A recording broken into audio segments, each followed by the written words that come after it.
Hey guys, it's Mitch. How's it going? Are you ready for more of Walt Simonson's Fantastic Four? I'm going to cut you off right there. No, you're not. Whatever you think is going to happen in this book, Walt is going to find a way to one-up it. That's just how Walt rolls. So today we're going to take a look at Fantastic Four number 340. 340 degrees of Walt's brain. I don't have to make sense. Whose channel is this? But just before we get into it, if you enjoy the channel, the channel that doesn't have to make sense, if you feel like you might want to help out a little bit, what you can do is in the description, there's a link to my Patreon. And if you subscribe there, that'll give you access to everything I do, from the Blood Force stuff to the YouTube videos before they get uploaded to YouTube, as well as some Patreon exclusive content.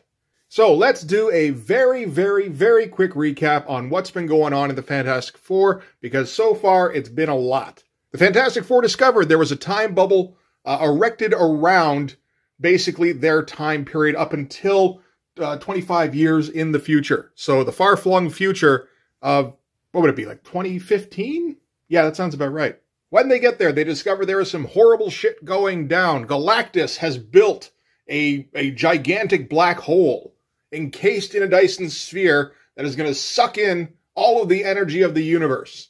So this is the current conundrum the Fantastic Four get to try and tackle. They've enlisted the aid of Thor and Iron Man. They managed to rope in Gladiator in the last issue, and he basically amassed all of the weaponry of the Shi'ar Empire.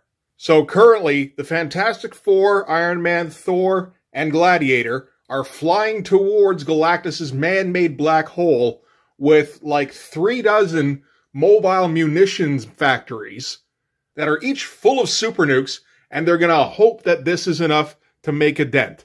This has been the most fun comic I have read in a while. Every issue ups the ante. The art is fantastic. So after 3 issues of this crazy fucking storyline, we're at the point now where I want to see if Walt can keep raising that bar. So let's get into this and find out if he did. We'll start with the cover. This isn't the most impressive cover of this run, but it is at least representative of what's going on. This is going to be the FF and Thor and Iron Man versus the Black Celestial. We haven't really heard anything about what the Black Celestial is. We just know that he was asleep under some mountains in New Mexico, I think it was. And at the end of the last issue, he woke up.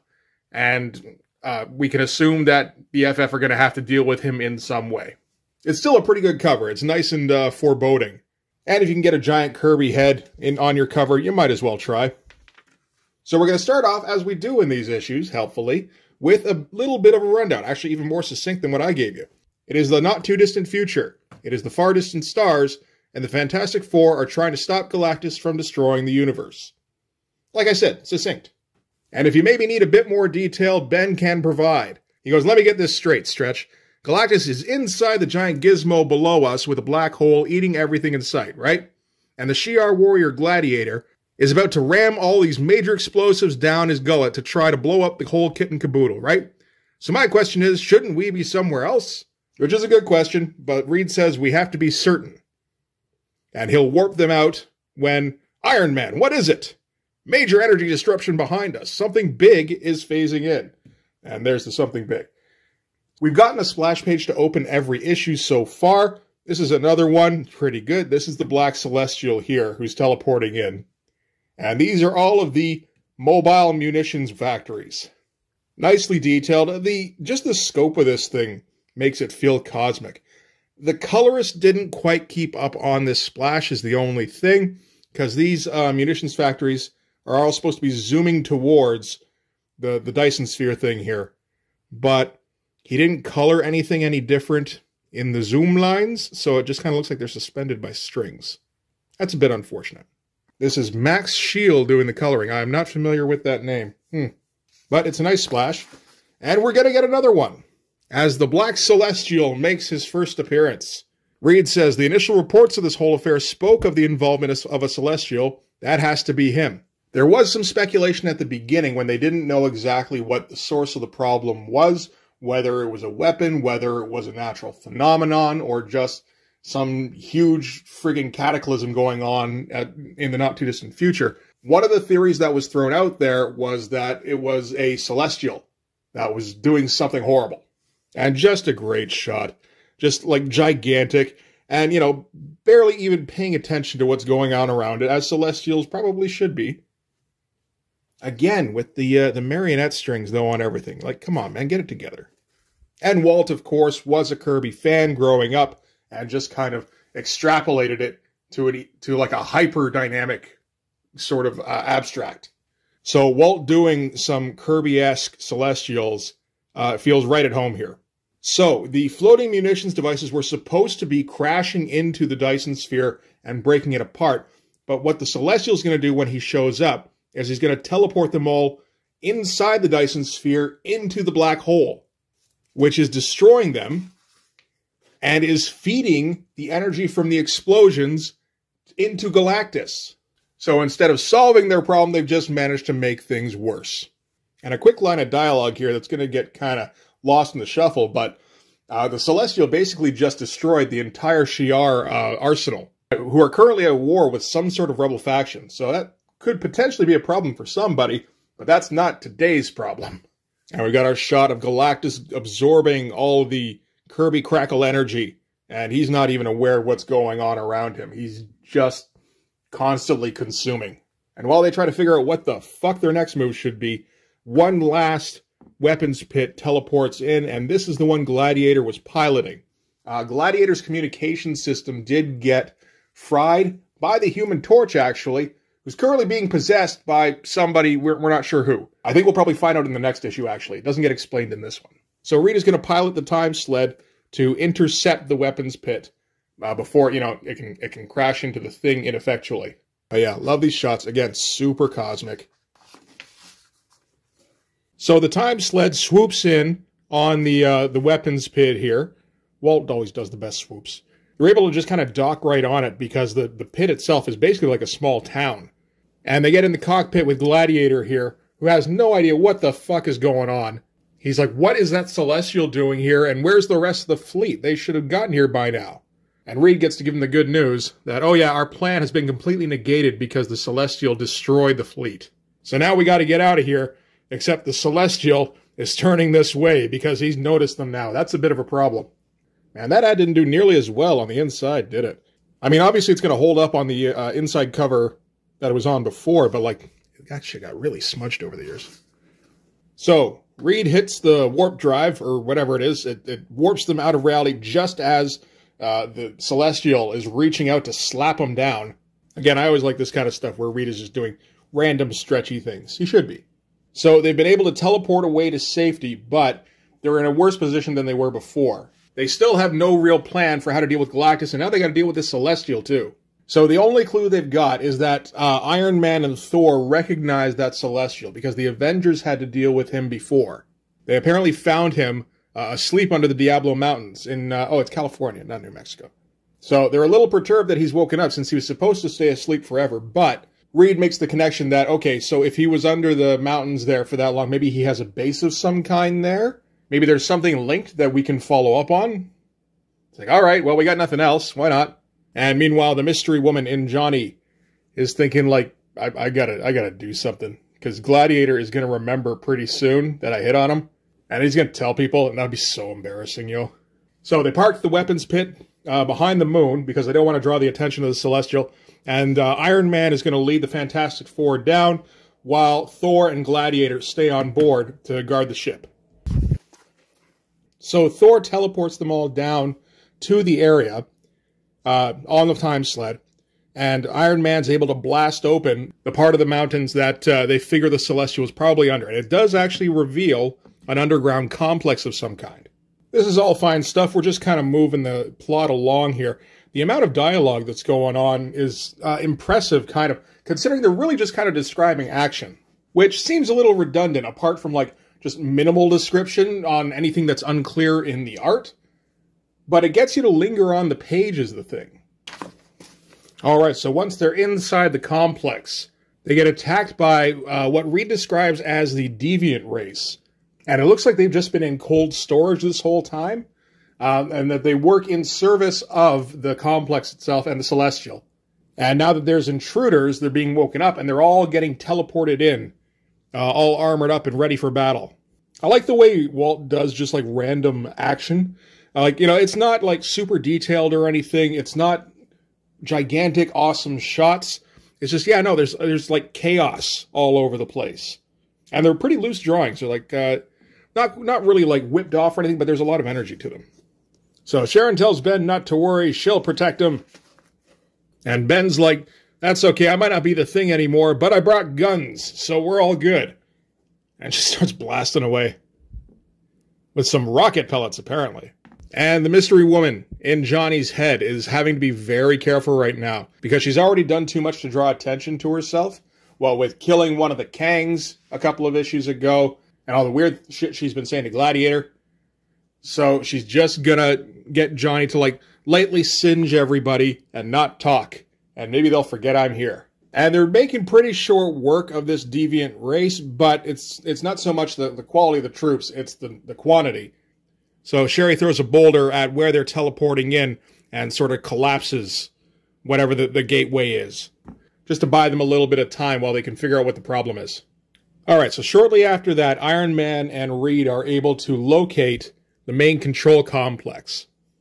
So he's going to try to tap into the board and access its memory. He just gets Sue to pop one little circuit link here before he can get in. And then we get this thing again, this, which I thought was, okay, I got it completely wrong in earlier issues. I thought this was some sort of representation of the Time Variance Authority, because they talk a bit like the Time Variance Authority, and it's not.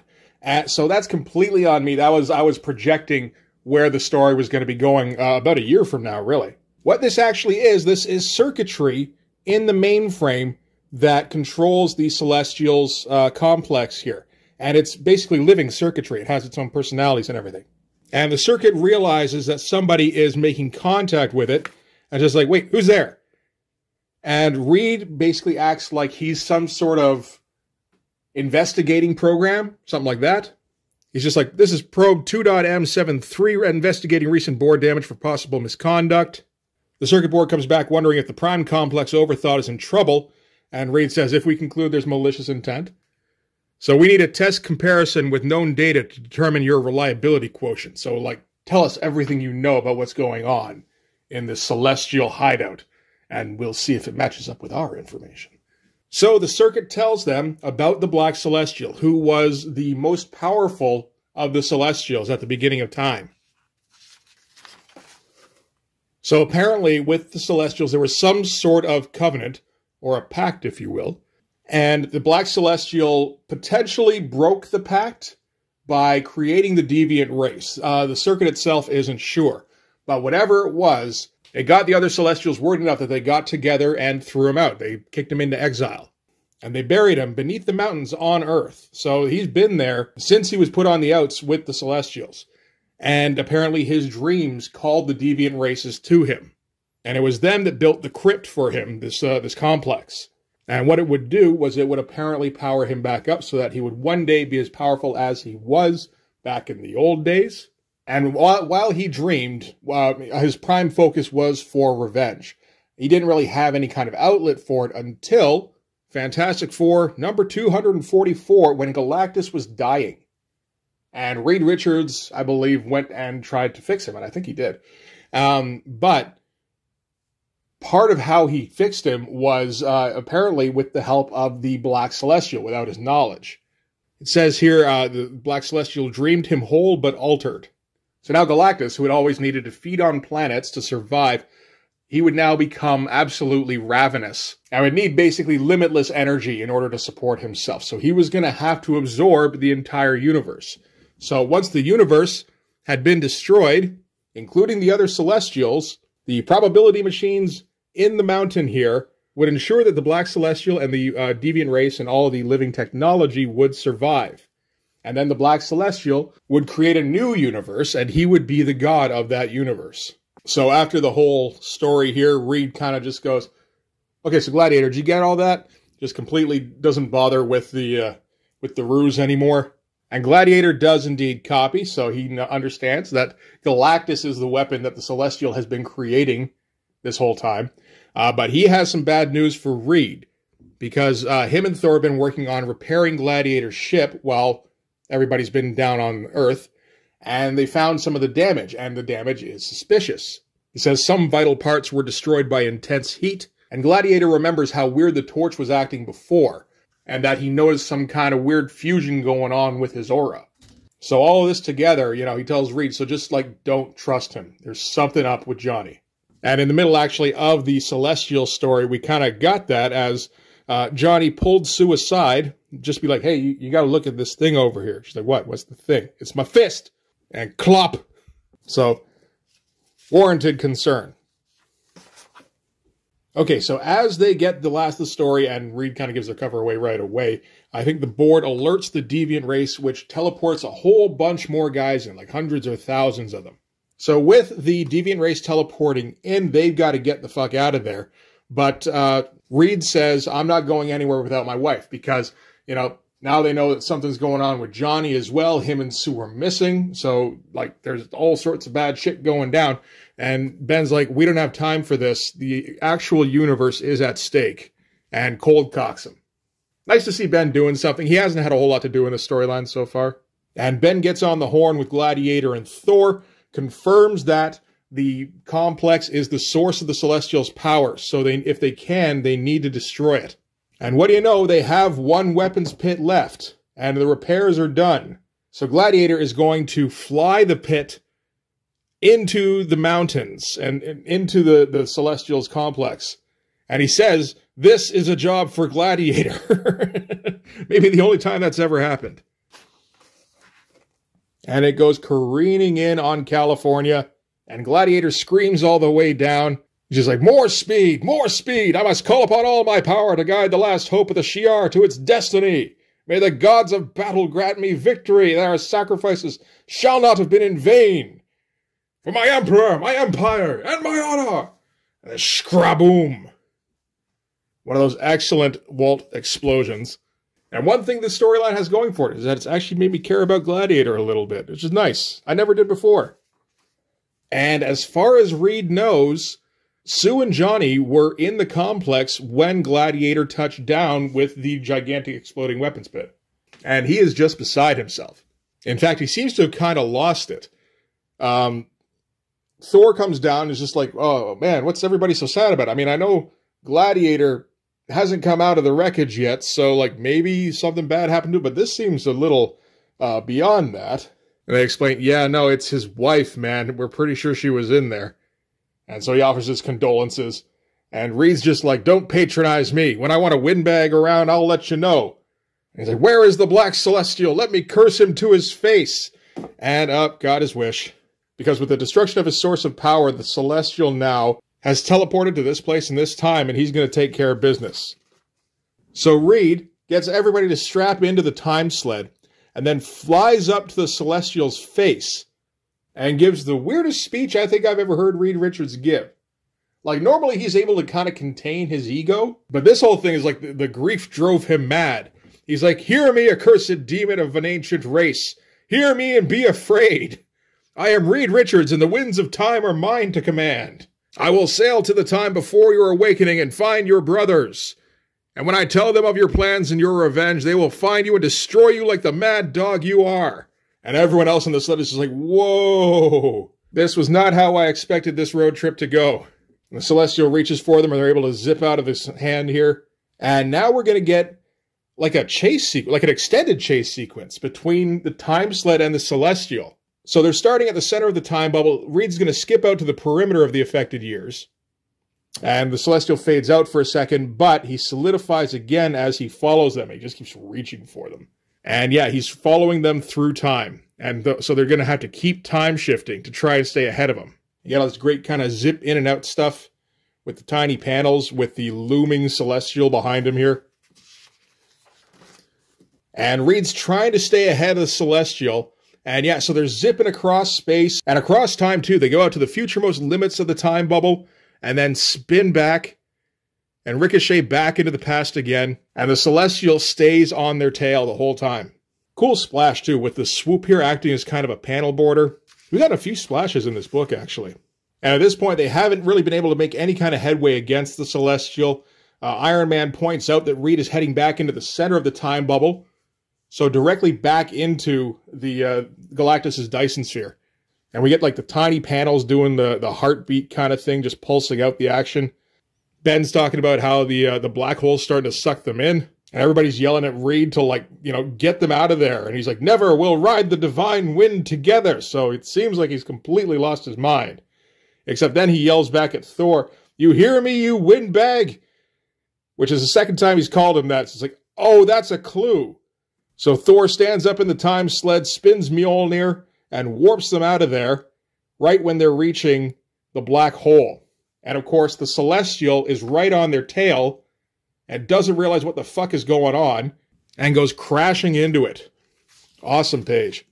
So he gets pulled into the black hole, and now Galactus has absorbed the power of the Celestial, who of course had the power to create a universe. So, I mean, maybe even comparable to the power of the universe that he was absorbing already. And Reed explains what he's been doing for like the last 10 pages.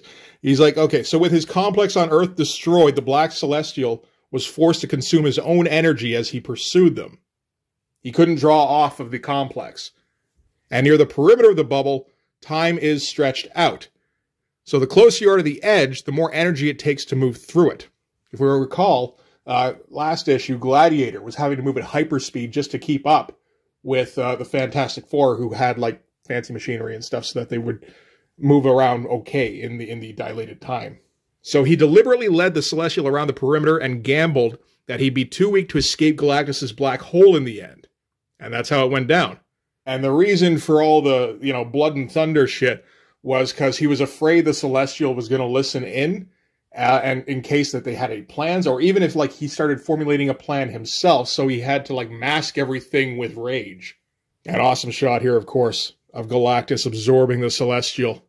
I love all this crackly energy stuff. It looks like it's done so quickly. And it might be. But it still looks pretty great. And after finishing being done absorbing the Celestial, Galactus actually wakes up for a second before his hunger takes over again. So it was like absorbing the Celestial satiated him for a second. And Reed swears that he looked right at them at that point, even though he's massive here. And for a second, Reed thought that he noticed a look of like sadness in Galactus's eyes before just the terrible hunger took over again. So yeah, now here at the end of the issue, the Black Celestial is gone, but his weapon still remains. He's still going to destroy the universe. And now they just have one chance left to save the rest of the universe. A chance so remote, it's not even a hope, just a dream, or maybe a nightmare. And they're not going to tell us what it is. They're not even going to give us a hint. But whatever happens, the next issue is going to be the last one in this storyline, so it will get wrapped up there, and that's the one we're going to check out next time.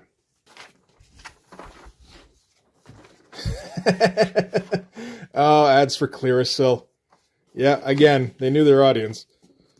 All right, so that's it for Fantastic Four number 340. Didn't really go how I was expecting. I'm not sure what I was expecting. I didn't know what the Celestial was up to. Whether he was against the Fantastic Four or Galactus or what, you know, you probably could have figured Fantastic Four. But, like, we had a pretty good plan for destroying the black hole at the end of the last issue, and it got completely wiped out in this one. And not in a way that felt cheap. That's the thing. You get that sometimes where it's like, oh my god, we're going in for the big showdown, you know, be here in 30, and then you come back in 30, and then there's some, you know, like, it's like the beginning of Best of Both Worlds.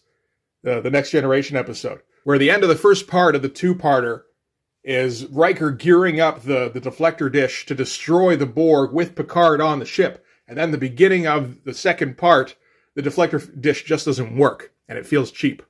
This felt about right. Not only did it get rid of their plan to fix the situation, it presented an even bigger threat, at least for the moment.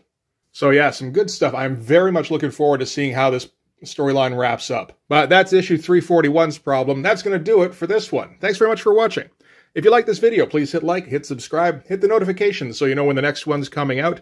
Go over and subscribe on my Patreon. That'll give you access to everything I do, from the Blood Force stuff to the YouTube videos before they get uploaded to YouTube, as well as some Patreon exclusive content. You can also follow me on Instagram and DM me there for commissions, and you can join the Blood Force Discord server, where you can talk about old comics. You can talk about new comics. You're allowed. I just don't think any of us read them. Come educate the olds about the new comics. I don't know. But anyway, that's going to do it. Thanks again. I'll see you guys in the next one. Bye-bye.